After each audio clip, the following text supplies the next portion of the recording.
All right.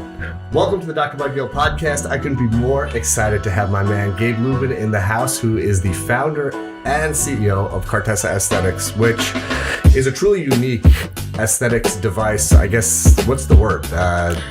We feel distributor company. I company. think we started as a distributor, but now I would say we're a full turnkey company. Well, I would say you definitely are, man, because I've just seen you guys grow, and it's been crazy. You know, I went to your home office here in Melville on Long Island, and it was very impressive. And you just told me that you're blowing out the space and making it even bigger, which is like unbelievable. But the cool thing about your company is it's not a one brand company. So every device that you have, it's sort of a survey of the best devices that are available on the market. And I can tell you that, we have the Modus, which is the painless laser hair removal device, which I got, it's crazy. It's crazy that it even works, because I've had laser hair removal done multiple times, and I've only been able to do one treatment because it's so painful. Sure. And I mean, your device is truly, it's painless, which is a game changer. And all of the devices that you guys have are really unique and special. So I'm super happy to have you here, man. And thanks so much for making the effort. Absolutely. So we're obviously going to talk about Cartessa and, the brand that you built and the company that you built. But for me, like, what's the most special part of anyone's story is how you got to where you are. And you're an insanely successful guy. And I've just seen your success grow through the years. But let's just take it back, man. And I just want to know a little bit about, where you grew up and your upbringing and that sort of stuff, man. Absolutely. Well, I grew up in Newton, Massachusetts, which was a suburb of Boston. Newton is a pretty affluent town, but I definitely was not from an affluent household. We were very middle class. My dad, is a public school teacher, a math teacher for 40 plus years.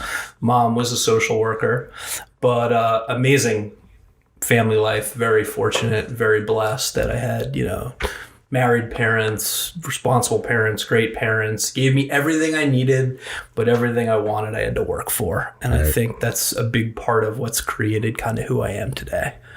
Newton, man. My roommate in college went to Newton South. Yeah, I went to Newton North. Did you? Yeah. He was a big basketball player there. So there must have been some rivalry, I imagine. There was some rivalry there, for sure. I love the way you say that, man. Your parents gave you everything you needed, but anything that you wanted, you had to work for. And, that reminds me of, the way I grew up. Anything that I needed, like academically or for school, it was no problem, know. But, anything that I wanted, like if I wanted a fat pair of sneakers or, whatever, a guitar or anything, I would have to work for it. So what kind of jobs did you have growing up? Man, my first job was I cleaned golf clubs at the local golf course. All right. When I started that when I was about 10 or 11 years old. And, when these guys would come in for the round of golf, I'd grab their bag, I'd bring them into the bag room, and I'd scrub them down with a pair of wet paper towels and put them back on the rack. But I will tell you, without a doubt, the worst job I ever had was the next summer when I was 12 years old. I painted tennis courts. Wow. Which was without a doubt. You're a fair-skinned guy, man. Fair-skinned guy, not so good. Must have been some sunburns. I also will tell you, I drove a flower delivery truck, which at one time I was driving in Boston and ran out of gas in the flower delivery truck in the main tunnel in Boston. Oh, no way. And had to crawl 100 yards and covered in soot and dirt and call for a tow truck. So I've definitely had my fair share of interesting jobs growing up. But, that was always the deal. My parents always wanted me to feel committed to, whether it was I wanted a car, or I wanted a phone, or I wanted a TV, like they put that stuff on me. And they wanted me to work every summer, and they wanted me to show them that, I was committed to, to making a little bit of money and contributing to the household and contributing for my education. So that was an important piece to it. Yeah, but that sort of brews a hustle within somebody. It does brew a hustle, that's for sure. So let's go into like the next phase. So you grew up in Newton. Did you go to college in the Boston area as well? I did. I went to Babson College, which is known for... It's a business school, yeah, right? It's a business school. It's really known for its entrepreneurship. It's been the number one ranked school for entrepreneurship for like 15 years. Huh. So the focus is definitely on people that want to cultivate their own business. I remember my freshman year, the first class you take, you start a company. Wow. And you have to kind of figure out who's going to be the CEO, who's going to do marketing, who's going to do sales, what's our product going to be. And that's when you're like 18 years old and you're just like literally trying to figure out, wow, so this is life without parents around, and I got to fight for myself, and you get thrown right into it. But amazing experience. Couldn't recommend it. Did you know that you wanted to be an entrepreneur? I thought I did. For a long time, I wanted to be a lawyer because I love to argue, I love to debate, and I love to get people to see things the way that I see things. But apparently being a lawyer means you have to read a lot, which is not my jam. So I quickly moved on to wanting to be a business owner. But neither of your parents were entrepreneurs. I don't know if they had an entrepreneurial spirit or something on the side. What built that? Was it the summer jobs that you had? I think it was part of the summer jobs, but what I'll also tell you is that, my parents definitely had financial stress when myself and my younger sister were growing up. And I believe financial stress is the worst kind of stress you can have and definitely hampers overall enjoyment of your life. And I remember, seeing them worry about money and me worrying about money and thinking to myself, I'm never going to want this for my life or for my kids. And, they did admirable work. I mean, public school teacher, social worker, helping people's lives, teaching. But, the way that our economy works and just the way the cards fell, those aren't lucrative paying jobs. Right. So being an entrepreneur, it sounds glamorous, and you always think of all that stuff you see on Instagram with entrepreneurs are just basically rolling around in their fancy cars and having all their fancy stuff, but it's a hard life, man. That's like the 1%. It's like you're choosing to be an entrepreneur. There's a lot of risk that's associated with it. So I guess my question is, Babson is an entrepreneurial school, but I guess in your mind, and I don't want to put words into your mouth, it was like you were more geared to, business, working in business is probably the best way for me to go. Okay. But did you go into school thinking that you just wanted to start your own business, or you think I'm going to work for a bank or in business? Or When I started school, I thought I wanted to be in finance. I was really good at math, dad heritage, longtime math teacher. And I figured I wanted to wear a suit every day to work. I wanted to go, whether it was Wall Street or somewhere in Boston, to a big, tall office and a big, and make a lot of money. And that was kind of the vision I had as a 17, 18-year-old. But as I progressed through my career at Babson, I realized it really wasn't for me. And I actually did, just to kind of, because what I was told is this is what you're supposed to do. I did take a finance job right out of college, and I made it about a year, and I was like, this is horrible. What were you doing? I took a financial analysis, cost accounting job in Boston, where I was working for a big S&P 500 company, 80 hours a week, sleeping bag under the desk, and it just wasn't me. And I was trying to follow what my professors were saying, what everyone was like, you're a smart guy, you went to a good school, you graduated high in your class, this is what you're supposed to do. But it wasn't me. Right. And it took me a little bit of time to realize it wasn't me, and realize that wasn't the only path to success. A year is not that long, No. Yeah. So what happened then? So I realized that I just didn't want to be in finance. I wanted to be, more in sales. And, I toggled around with a few ideas, kicked around a couple, job opportunities for a few months. But ultimately, I got really fortunate. And I talked to a professor that said, I worked with you for 2 years. I know you're smart. I know you're good at finance. I know you're good at accounting. But I always thought you had the right personality for sales. I think you should pursue sales. And I think that some people have a ton of respect for sales, and there's some forms of sales where people don't really have a lot of respect. And I think that's why I didn't engage in that kind of part of my brain earlier. But I ended up starting at Palomar Medical Technologies in a very, very junior sales associate role when I was about 23 years old.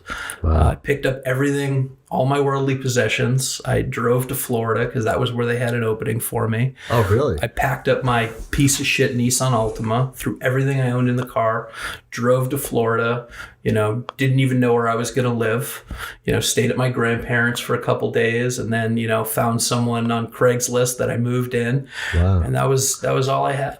Where in Florida? So I lived in Fort Lauderdale on A1A and Sunrise. Is that's where the opportunity was, Miami, Fort Lauderdale area? Yeah. So did you look at other sales positions? Was it medical devices that you were specifically looking at, or were you, you could sell anything? Yeah. people say sales is sales, but obviously sales are different. But for me, medical sales was always, from the diligence I did, the people I networked with, informational interviewing, that's where you want to get. Like if you want the most lucrative, highest end, most competitive, but highest quality, sales opportunities, it's medical. So it's like the dermatology of sales. For sure. There you go. All right. So you're down in Florida, man. You're working for Palomar, living with your grandparents, found a place on Craigslist. And what is it? It's like is it a training? You train first? It was kind of like a mentor program. Okay. I did that for about a year. Had a great deal of success. Were you selling like I guess it was a Starlux or something? I think it was even before that. I think it was Medilux and then changed it over to Starlux 300. Okay. When, my first year there. Gotcha. So what year is this about? So this is like 2005, 2006. Okay. Got it. Yeah. Got it. And then in 2006, I did really well, and Palomar gave me an opportunity to move up and become an area sales manager, which is kind of your senior sales rep, quota bearing rep. And I relocated to Chicago, which I love. It's an amazing city. Yeah, Chicago's awesome, man. It's incredible. And then, let me just sorry to cut you off, man. But so you start out as like just a regular, because this is, I think, fascinating for anyone to know who's like on my side of things. You start out as a rep. Yeah. Which is like, you're basically going around to offices and saying, hey, I'm Gabe and I have this laser. Yep. Can I meet with a doctor? It's really hard. I mean, I will, I will almost like never meet with the rep unless I personally know them or it's a personal contact. So it's very, very hard to get into the door. Yep. Most of the events I'm sure that you're throwing are very difficult to get people to come to, because unless someone's like really in the market for a specific device, like I know, like you're busy. You have you have a wife, you have kids, you have work, you have all this stuff. So unless it's something you're specifically looking for, you're not going to take time out of your day to go to an event like that. Right. And I see it as being an incredibly hard job. So for me, I'm horrible at sales. Like sales is something that doesn't interest me at all. In fact, it like makes my head spin. Like when I think about it. And you're getting so many no's as a salesperson. Right. Like, I mean, I can imagine that of 20 offices that you go into, there's one doctor that's going to actually talk to you probably. Right. Is that about right? Best case. That's a good day. Yeah. Yeah. So it's tough, man. So how did you get that success? What's different about you? Yeah. So I did a sales job one summer. I was like, I forget exactly what it was, but it was like summer when I was in high school. And you knock on doors and you're basically trying to get, I forget what we were doing, but it was like something, I forget exactly what it was, but I was really bad at it. And like basically it's like a pyramid system. So you start out with this like 20 kids who start, and then like you get down to 15 to 10 and to like 5. I was like first cut. I didn't make it past the first cut because I sucked at it, So it always intrigues me, like what is the difference between you and someone who doesn't make it? So I think the number one thing that connects all successful salespeople, especially in those types of more junior roles where it's a heavy prospecting cold calling job, one word, resilience. You got to be resilient, not to be too cliche. I know it's a Rocky quote, but it really is not how hard you hit. It's how hard you can get hit. And that was my secret sauce. It was a volume game. Everyone starts a sales job week 1. They're ready to take over the world. And then week 1, they get beaten down. And then the amount of work they put in goes down. And every week it decreases, and it decreases until they are, quote unquote, as you would say, cut or just realize this isn't for me. So it's the people that can be resilient and know that if they keep doing the right things and they keep putting in the time, long-term statistics, it will bear fruit. But keeping that drive, keeping that focus, going through months where you don't make money, because these are all commission-heavy jobs. Our industry in medical sales in general, if your salary makes up more than 15 to 20% of your income, you're doing something wrong. Right. Wow. So how many devices did you sell that first year? In Florida, my first year, I would say I sold about 60 devices. That's a lot, man. Which, for, it's like Florida, 5 a month. Yeah, Florida's a great territory, and, I had a great support system around me, but that was really successful. And how much area were you covering? I was covering mostly East Florida, mostly Southeast Florida, floated a little bit, but it was like 100 miles, 50 miles? Yeah, about 150 mile radius. Okay, so you're on the road a lot. On the road a lot, yep. So you kick ass that first year. They say, all right, Gabe obviously has talent as a salesperson. Yeah. And you moved to Chicago, and where are you still selling, or are you running other reps at that point? So I was just selling. I started as what's called an area sales manager, which basically is you're a rep, but it means that you're the guy. You've got the quota, the sales are on your name, the quota's on your name. Whereas in Florida, I rolled up to a guy that, was one of the top sales reps in the entire industry. Gotcha. But do you still get a commission? Oh, yeah, you still get a commission, but, you get a portion of the commission. And he gets a commission too. Correct. Okay, so now you're getting a commission for what you sell and a commission for what is sold under. Do you have reps working for you as well? So in Chicago, I ultimately hired a couple of junior sales reps, but for the first year and a half I was there, I was just me. I was covering Illinois, Wisconsin, Minnesota. Wow. Just me. So what happened there, man, when you got there? Well, it was pretty neat. So my first full year in the territory, I actually was number 2 in the company. Wow. And the guy in Florida was number 1. But then my second year, I was actually number 1 rep in the company. Wow. And it was the first time that... Just 3 years in. Yeah. So it was not even. Yeah. It was about, my third, I would say...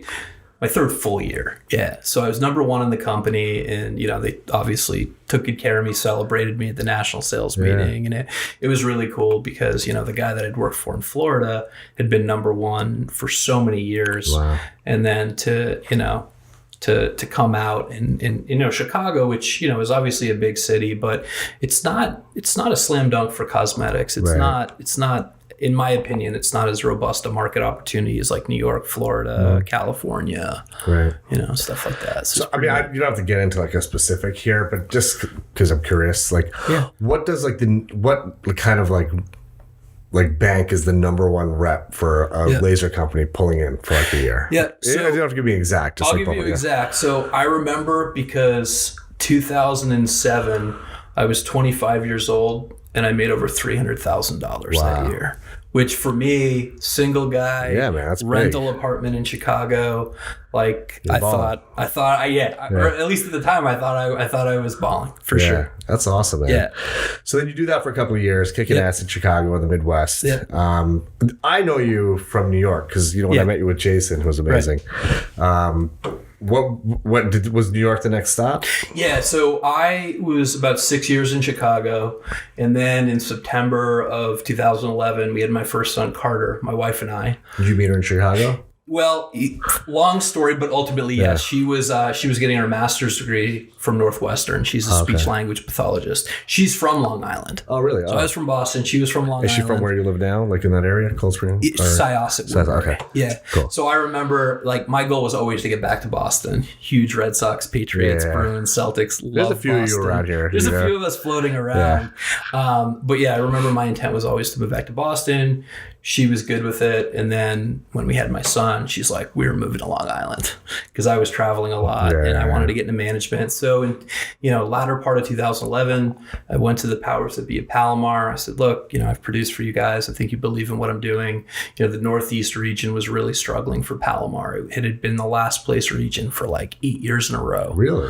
Yeah. And I'll never forget that, my first year as regional manager at Palomar, which was 2012, we went from the last place region to the first place region. Wow. We grew sales 200%. And I, got to work with Jason, Jeff, a lot of really good people. And, obviously they had really good people, but it was just about showing them what had kind of worked for me in Chicago, and then kind of putting their own twist on that. And, I'm really proud of all of them. I mean, they've all went on to, be super successful everywhere they planned. Did you come to New York then as a management type position? I was the Northeast sales director for Palomar. So I oversaw kind of Philadelphia to Boston, out to Indiana, Ohio, Michigan, and Eastern Canada. And I had a group of ASMs, maybe 10 or 12 rolling directly up to me.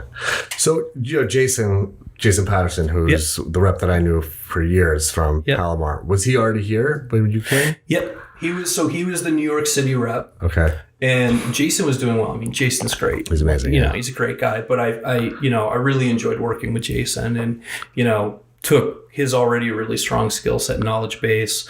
We collaborated. Gotcha. And, it was so, he grew a ton and now you see what he's doing.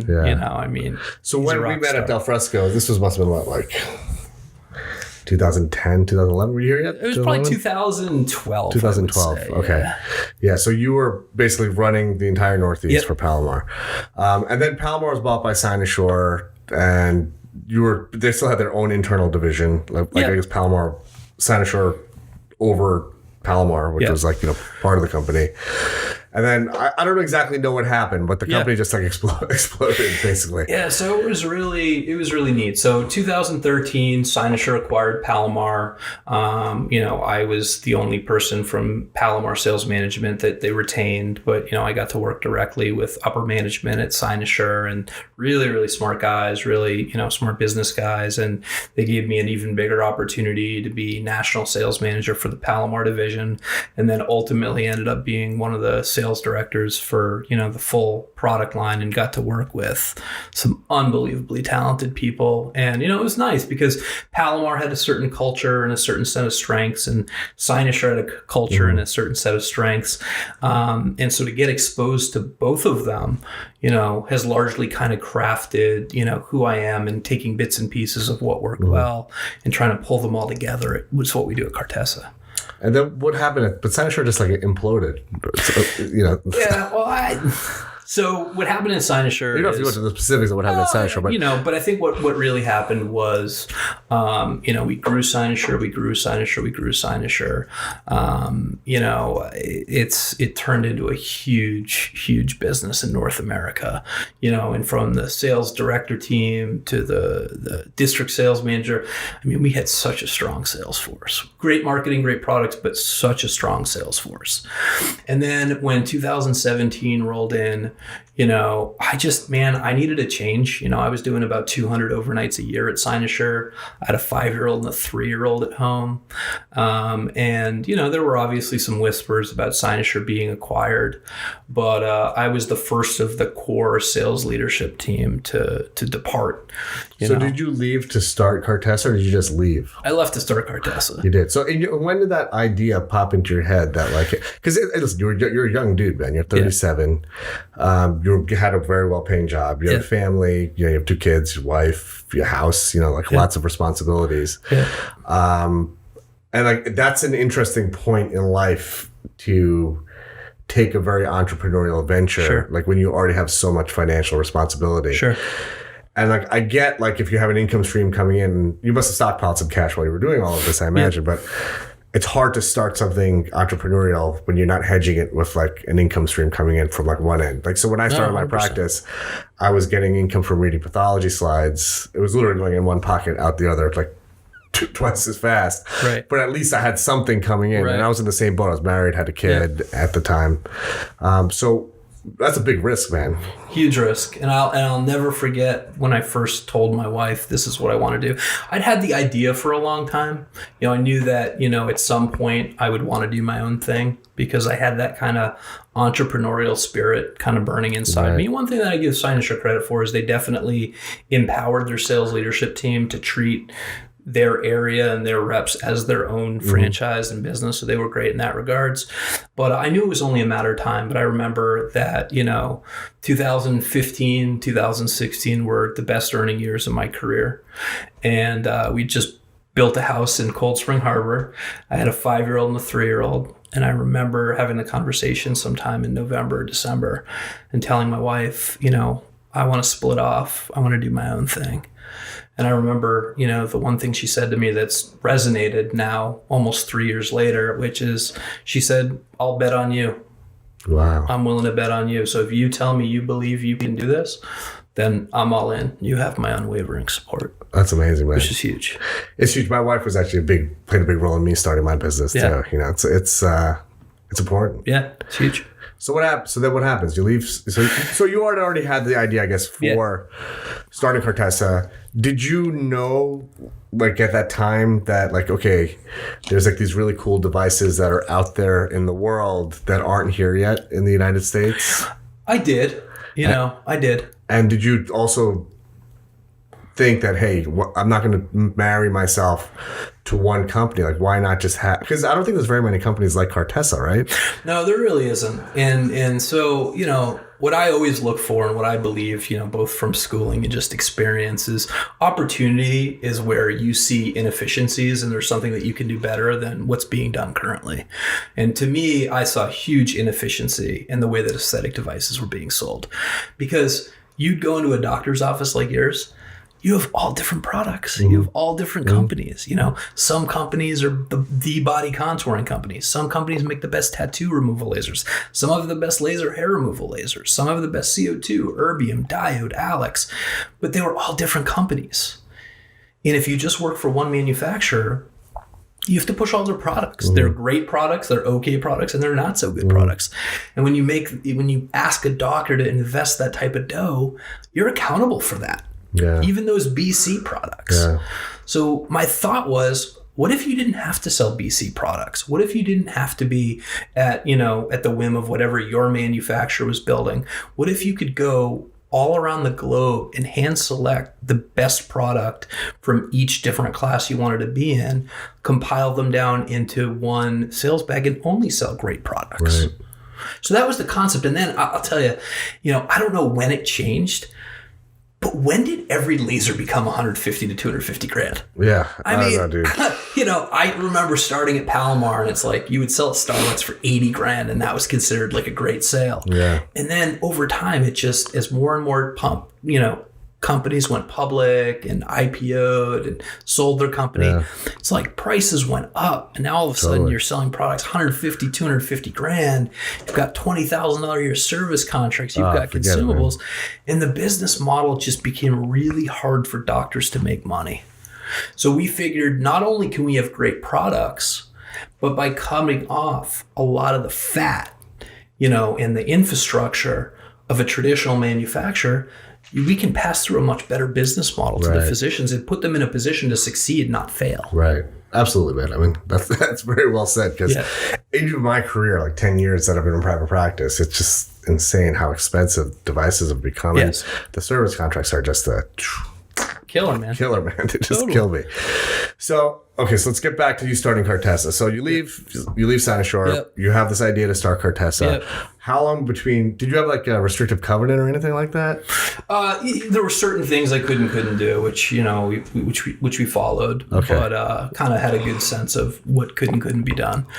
But so were you able to like hit the ground like running when you left Cynosure? Well, step one was you have to incorporate. You have to do all the legal paperwork, the accounting stuff, and then it was literally grassroots, man. Called my sister-in-law, who is a marketing guru, and said, hey, she was on vacation in Aruba. And I said, hey, I'm starting a laser company. I'm going to need a website. We're going to need brochures. We're going to need catalogs. She goes, what products are you selling? I'm like, we got to figure that out too. Wow. And then I remember we picked up a few products early on. So was Cartessa the name already? So, yeah. So it was first Cariad, which I don't love. I'm glad we didn't go that way. But then it was Cartessa Medical. And then what does Cartessa mean? So Cartessa, I'm glad you asked. So Cartessa, the C in Cartessa is my son Carter. The A is Allison, my wife. The R is Riley, my daughter. And Tessa is kind of the cool urban European slang for beautiful woman.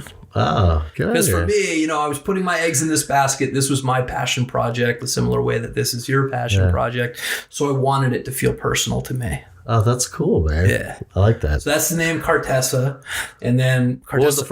What was the first name? Cariad. So I guess had the same Carter, first part, Allie Riley, but we ended up What's the EAD? That was just the name we formed. Okay, gotcha. There was nothing really. Gotcha. Okay. So very glad we went with Cartessa. I love telling the story of how we came up with that name, but I'll never forget. We picked up a couple of products to sell. We picked up a couple Deca products. So what was the first product that you had? Our very first product was Vivace, which is our RF microneedling product. Is that what you said? I was called Vibase. I didn't realize it was Vivace. There's like 30 different ways to say it. I'm pretty sure Vivace is right, but I like Vibase. Yes, I'm into Vipers. So Vivace was our first product. We picked it up in February. That's the RF microneedling. And I'll never forget my first new rep training. I hired like 4 guys I knew that were good guys. From Cynosure? Or? From, Palomar, Cynosure, right. different, connections I had. And new rep training took place in my basement. So how did you have money to pay these guys? So we didn't have salaries to start. Really? It was commission only. Wow. It was a huge leap of faith on their part based on what they had seen me do at Cynosure at Palomar. Wow. And how would you buy the devices? Would you like get an order and then have it come in? So you didn't have much overhead at the beginning. No, we very, very little. We were lean and mean. And, I was going to say I had 4 guys sleeping on blow-up mattresses in my basement. Wow. I remember I was like, new rep trainings next week. I'll buy your flights. Come on in. So you had people come from all over the country? Yeah, mostly East Coast people. Okay. But it started out 4 guys. So who are the 4 guys? Dave in Florida, Jeff, Don, Dom, and I'm forgetting someone, and I apologize, but I am forgetting someone. It's okay. But so they came in and they're like, "What hotel are we staying at?" I said, "Hotel Lubin." Nice. I'm like, I can't afford hotel rooms. I just walked away from my highest paying job ever. But I'll get you the best blow up mattresses Target has. Nice. So they slept in my basement, and That was fun. It was kind of fun, right? So we slept in my basement. We, drank good bourbon at night and, shot the breeze and had fun. And I'll remember our first training was we were on a Skype chat with the manufacturer of Vivace that were literally trying to show us how to use it in our basement. We're like firing it on each other. So you have it? You have the device? Oh, it was in my basement. Do you have to buy it or they gave it to you? They gifted me that one. Okay. Yeah. So no one was selling this in the States at that point? They had been selling it. We're in that early launch phase. But definitely needed some reinforcement. So we picked it up on the East Coast. And now we they signed an exclusive contract with you for the East Coast? Correct. And then it turned into based on what though? Like your reputation in the laser business? So they knew of you. I mean, you're a big time guy in laser business. That's crazy. That's actually pretty crazy. So did you know the guys at DECA? I knew them kind of. I knew them from because obviously Cynosure sold a handful of DECA products, and I'd been in the Mona Lisa Touch, Smart Lipo, Smart Skin are all 3 of, in my opinion, Cynosure's best products, but also products that are manufactured by DECA. I didn't realize that. Okay. So got to know those guys really well over the last couple of years. Amazing group of guys. The whole LN team, DECA, Quanta, they make world-class products, so it's been an amazing relationship for us to kind of nurture. But it definitely was a very grassroots approach. So then what happens? So you have this Vivace, you do the training. So we do Vivace, you have 4 reps. Do the training, 4 reps. I remember our first full month in business was April. We sold like $800,000 in gear. That's pretty legit.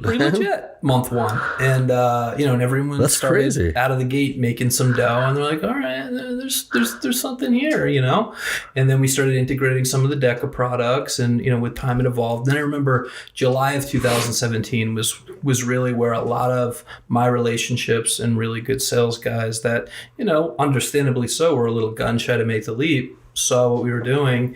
And then in like July, all of a sudden our sales force expanded to like 15 to 20. Wow. Same deal though. No salary. All no eat salary. Yeah, it was commission only. A bigger. What would entice these guys? Is it a bigger commission than they would have gotten in another place? I think it was not only was it a much higher commission, but also it was the culture that we were creating there. That really was about people and about, helping people grow and, putting their needs first and setting them up for success and having a lot of support and really like a family organization. So what does that mean exactly, man? Because I know culture is such an important thing. Culture's huge. So what are specifics, man? Like just setting up people to succeed. Like, what do you mean? Like, what is that? So I think that there are 2 thoughts when it comes to culture and management. I think thought 1 is, keep business and personal separate. The best way to manage and motivate people is based on, fear, intimidation, need for performance, push, squeeze. And then the other school of thought is people are going to work their hardest for people they know genuinely that care about them personally, care about them professionally. And I'm that latter guy, and I have debates because I have colleagues in this industry, and I have even, friends and family that are like, it's crazy that you have reps stay at your house. It's crazy when you're out in the field that you would go like stay with one of your guys. Like, shouldn't you be separating, your personal relationships and your professional relationships? But man, I can't follow that textbook because that's not who I am. Yeah. But I also think it's been a big part of my success in people, following me and coming on this kind of fun journey with me in Cartessa. Yeah, man. I love that. I have a hard time separating those things too. It's hard. It's not easy. Yeah, but I also, like you, I don't really see the point in separating it, right. Because it's all the same shit at the end of the day. Like, I love this one phrase that someone told me is like, like how you do anything is how you do everything. It's kind of like how you are with anyone is how you are with everyone. For sure. You know what I mean? It's like the same sort of deal. Yeah. So you got the sales force, you got like 20 guys, and this is what? You're just a few months in at this point? Yeah, we're like 6 months in at this point. We're selling a handful of products, and we're starting to pick up a little bit of momentum. We hired a marketing person. We hired a... So what do they do? What does they like? Just they do like your print stuff and... Print stuff, web design stuff, promotional stuff, brochures. But, we didn't have the money to bring on like a full marketing team. So we were, hiring consultants to do different things. We hired a company to build our website, to do our first round of brochures, product catalogs, and stuff like that. And you just delegate that? Yeah, we delegated all of it out. And you delegate that to your marketing person, or do you have like a hands-on? So we had a marketing person that worked with these third parties, and initially, until now we're at a point where we have like really an amazing marketing team. In-house, but it started largely delegating to third parties, just based on cost, based on knowledge. And your marketing person would delegate it, the person that you brought on. So how hands-on are you with that stuff? My opinion is you hire the smartest, best people around you, and you let them do their thing. And as long as they're performing and doing things well, like I don't need to control everything. I don't need to touch everything. There's certain things I like to be involved in. There's certain things I don't like to be involved in. But my feeling is if you hire really good people that you really believe in, then you got to have faith. You got to go all in on that person and let them do their thing. I always say I would rather you ask for forgiveness than permission. I like that. That's a great phrase, man. Yeah. So how do you find people? How do you find a lot of it was, through friends, through family, through networking, through, my contacts in the industry. What I love about our company is that I think when you look at a lot of the laser manufacturers, a lot of people from marketing, from sales to the internal departments, they've been in lasers forever. So one thing that I love about our company is, we've got a lot of people from inside the industry, but we've got a lot of people from outside the industry. So we're looking at things from a lot of fresh lenses. Mm-hmm. Our CMO didn't know anything about aesthetic lasers. Her background was she managed a $160 million a year marketing budget for Unilever. Wow.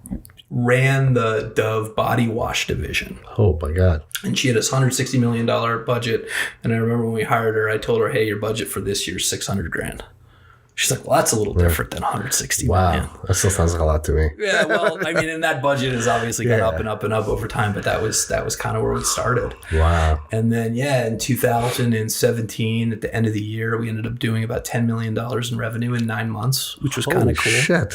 Yeah, that's crazy. And then in 2018 was our first full calendar year in business. We did close to $20 million. That's amazing, man. Thank you. And I'm happy to say that 2019, we're going to end up $35 to $40 million for the year. We this past quarter was our first quarter where we surpassed $10 million in revenue for the 3-month period of July, August, September. That's amazing, man. Yeah. Congratulations, man. That's unbelievable. No, thank you. Honestly, I owe a lot of it to the people around me. Our greatest core asset is our human capital.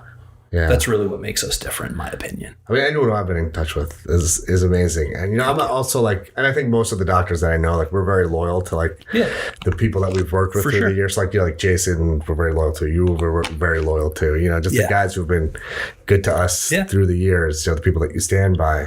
And it's also when you see these great things happen to the people that, that you've trusted through the years and have helped you. And also a huge part of, our recipe for success has been the physicians we work with, guys like you, our medical advisory board, a lot of our luminaries and doctors.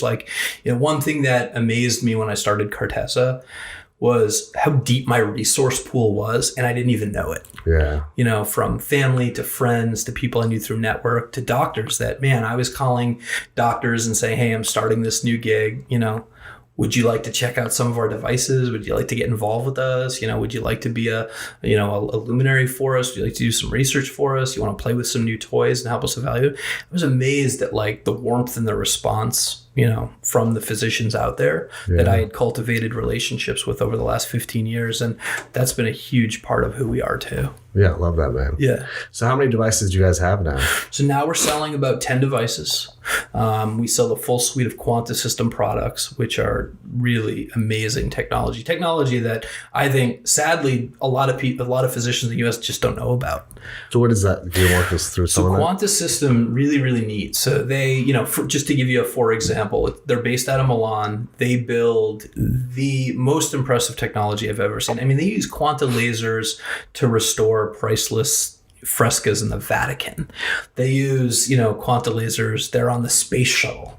They're detecting pollution in Antarctica where, you know, you can't have a service tech. It's 100 degrees, you know, under, you know. So they build so much amazing technology, and they also have a whole aesthetic division that has really incredible stuff. You know, they have one device that has an alexandrite, a KTP, a long pulsed YAG, an IPL, and an erbium with a fractional handpiece on one box. Wow. And honestly, in 15 years in the industry, I didn't even know that existed, because it was like you sold your Alex YAG, then you sold your KTP pulse dye, then you sold your IPL, then you sold your CO2 erbium. You know, their Pico laser, obviously, you know, Pico lasers have been a big part of this market for the last 5 or 6 years. You know, Cynosure is the innovator in that space. But Quanta actually makes a Pico laser that fires in picosecond, nanosecond, microsecond, and millisecond. Wow. They have 3 actual lasers built into the deck. So they have a 1064, 532, and 694 Ruby, but they're all true lasers. They're not like handpieces or filters. So, I mean, just to have the only real 3 laser device that can fire in pico, nano, micro, milli. And on that box, you can also put an IPL or an erbium on it too. So it's not like you have all your eggs in the tattoo removal, skin rejuvenation bag. So it makes the ROI a lot stronger. So I just, you know, my hair was blown back by these guys. I mean, their technology, the quality of it. And you will find some Quanta users, and it's like a total cult following in the US. But part of our goal is to make it much more of a household name, because the technology is there. That's awesome. Yeah. Well, the Modus, like I said, is a game changer. Modus is great. What's the Modus AY? So Modus AY, you know, a misnomer. Modus AX is the only Alex that's safe for all skin types. But we have found that there are still providers that they want to do vascular. They want to do leg veins. They want to do laser facials. They want to do some vascularity. So we do offer the Modus AY. You know, Modus AX, if you just need to do hair removal, and you can do pigment too, Modus AX is the way to go. But if you know you're used to doing leg veins and want to do laser facials with the YAG, stuff like that, then it's just another product offering. Cool, man. Yeah. Well, listen, one thing I do, I usually do this at the beginning, but I just we'll end with this one, man. Okay. So you're a guy who's, you know, you came from very humble beginnings, and now you're running like a multi-gajillion-dollar company. So someone who's really had tremendous success in multiple phases of life, when you're working in a more corporate environment, now as an entrepreneur. To you, man, like, what does success mean? Yeah, it's a great question. And, you know, I've given it a lot of thought, not just, you know, now, but over time. And I think the meaning of success has really changed for me. You know, I think growing up and early in my career, success was largely dictated by that financial component. And that's really changed over time. For me now, I define success as, you know, fulfillment. And I think fulfillment, there's basically 3 areas of your life where there's fulfillment. It's your personal fulfillment, your professional fulfillment, and your financial fulfillment. But I will tell you, I remember very distinctly when my definition of success changed. And it was back to kind of the beginning that we were talking about, when I was in Chicago, 25 years old, making $300,000 a year, you know, got my first Mercedes, was living in like the top story facing Lake Michigan. And I remember visiting my best friend, who was a poor med school student, got married young, just had his first kid, was living in a total dump of an apartment in Worcester, Massachusetts. And I remember going into his house and seeing how happy he was, holding his son for the first time, seeing how happy he and his wife were, and thinking to myself, this is success. Right. What I have isn't success. This is success. And I remember feeling the warmth in that shitty apartment and thinking, this guy's succeeding, I'm not. Wow. So, and I will tell you that also, the amount of weight I've put in those three buckets of personal, professional, and financial has really shifted over time. I one of the things I'm happiest with in my life now is I've really, recommitted to my, my family, my kids. Obviously, when I was working for Cynosure and traveling 200 nights a year, there was a lot of strain on that. But what's interesting is the more weight I've put in my personal fulfillment, my professional fulfillment, the financial bucket ends up filling faster, right? Which is the irony of the whole thing. It really is, man. Yeah. That's so well said. I love that. Yeah. Well, Gabe, thanks so much for your time, man. Yeah. This was awesome, man. I really enjoyed this conversation. I enjoyed getting to know you a lot better, man. It's a pleasure. And, we need to continue this over a beer sometime or on the golf course. There you go. Look forward to it. All right, brother. Thank you again. Thank you for listening to the Dr. Mudgil podcast. The audio for this podcast can be found on Apple's iTunes and SoundCloud. Let's get it.